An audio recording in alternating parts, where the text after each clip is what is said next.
What if the thing that gives you confidence in everyday life, your credentials, your resume, your family, or your bank account, can't give you security before God? What if your safety didn't come from what you could prove, but from who you were willing to trust? In this episode, we're going to walk through an ancient night in Egypt where blood on a doorframe meant the difference between life and death. But it's what that blood represented and who it ultimately points to that speaks to what can give us true confidence, security, and safety before God, and consequently in our daily lives. Hey guys, welcome to Faith with Mitch. Have you ever doubted your standing before God? Or have you ever felt insecure in your relationship with Him? Today we're going to explore the theme of safety in the Old Testament passage, Exodus chapter 12, verses 21 through 28. But before we dive into the text, I want to share a story from my time in Israel. And before I share this story, I want to be very clear. I'm not promoting a certain perspective on Middle East politics. I'm using a lived experience to ask a theological question about our confidence, security, and safety before God. So, I was a senior in college when I decided to study for a semester at Jerusalem University College, just outside the old city walls of Jerusalem. While there, I took a variety of courses, had an internship in Bethlehem, and traveled throughout Israel, the West Bank, and Jordan. One day, some of my classmates and I went to Ramallah in the West Bank for a lecture. On the way home, we had to pass through a checkpoint manned by soldiers. As we waited in line, I noticed a woman being given a hard time by one of the soldiers. The woman appeared distressed, even powerless, and I couldn't help but feel sympathy for her as she was likely harassed for at least 10 minutes before being allowed to pass through the checkpoint. Her experience stood in stark contrast to mine. When it came time for me to engage with the soldier, I was confident and ready to push back if he tried to harass me. Why? Because I was an American citizen, and I knew that if the soldier crossed the line, diplomatic pressure would come into play. So, what did I say when he claimed my passport was out of date? I simply said, check it again. My confidence reflected my status as an American citizen, symbolized in my American passport.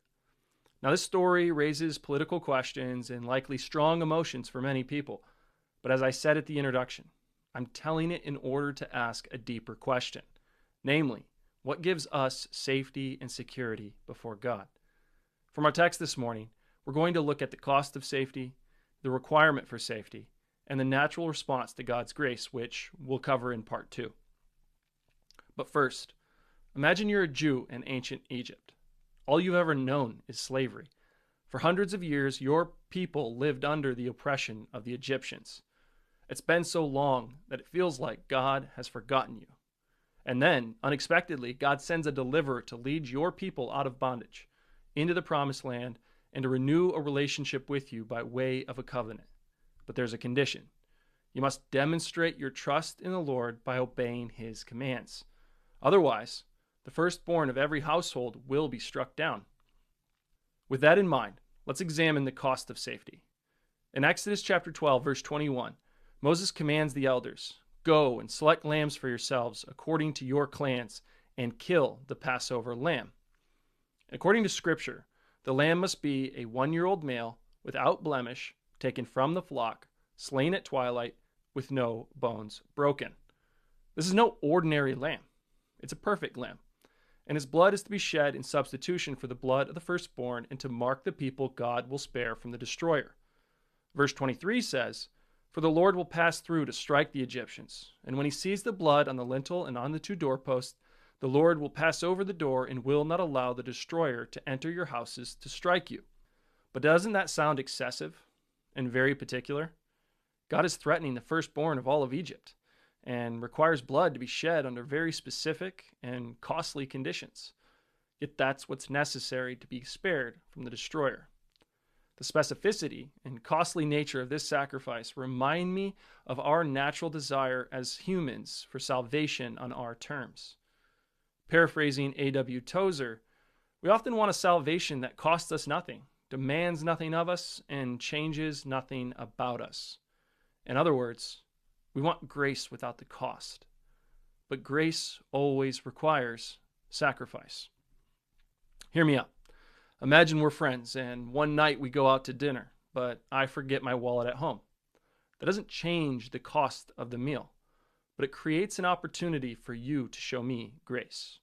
You pay the price, expecting nothing more than a thank you in return. Despite me owing you, you cover the cost. The Lord required the Israelites to sacrifice the Passover lamb to show that someone else was bearing the cost of their safety. If they failed to mark their doors, the deadly cost would have been the death of their firstborn. But here's the key. Failing to follow God's instructions would reveal a lack of trust in Him. God is the one who spared the Israelites, and their trust or their faith, demonstrated through obedience, was how they received salvation. While we no longer need to kill animals to atone for our sin, we must accept something harder.